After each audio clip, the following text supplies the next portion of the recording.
Okay, we're at the location where the French drain terminates. You can see that all the stone has been encased with a filter fabric, a heavy 8-ounce commercial rated filter fabric. You want a 6-foot roll of fabric. That way you can go down both sides of the trench, across the bottom, and fold over top of the stone.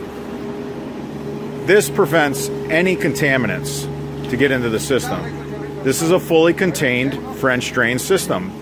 This system will not require maintenance of any kind. Now, downspouts. How do you handle downspouts? You want to take solid pipe and you want to go to a pop-up. You do not want to tie into the main. You just want to put that on top of your French drain. You want to put plenty of fabric around that pop-up, and then the grass goes around that. Now, shingle gravel, leaves, or debris end up coming off the roof, out of the pop-up. They're basically just going to end up in the grass, opposed to your French drain pipe. This is going to avoid maintenance, the system not being able to move as much water.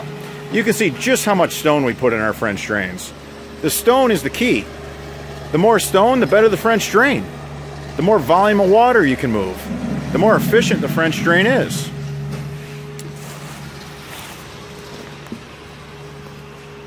For all your yard water solutions, give us a call.